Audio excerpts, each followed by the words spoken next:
E dov'è Jones, quel vecchio suonatore che ha giocato con la vita per tutti i suoi 90 anni, affrontando la tormenta a petto nudo, bevendo e piantando casino, senza mai pensare né alla moglie, né ai parenti, né all'amore, né al denaro, né al cielo?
Di polvere gli altri vedevan siccità. A me ricordava la gonna di Jenny in un ballo di tanti anni fa. Sentivo la mia terra vibrare di suoni, era il mio cuore. E allora perché coltivarla ancora, come pensarla migliore?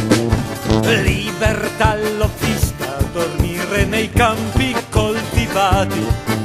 A cielo e denaro, a cielo ed amore, protetta da un filo spinato. Libertà all'offista, svegliarsi ogni volta che ho suonato. Per un fruscio di ragazze e un ballo, per un compagno ubriaco.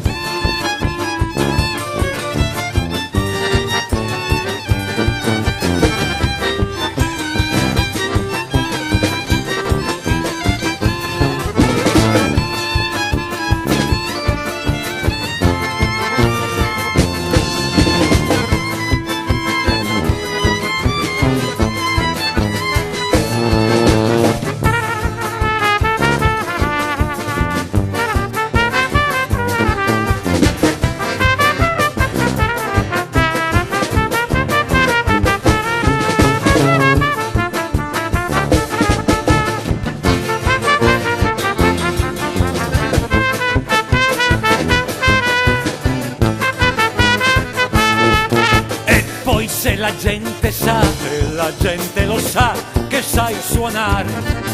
Suonare ti tocca per tutta la vita, che ti piace lasciarti ascoltare.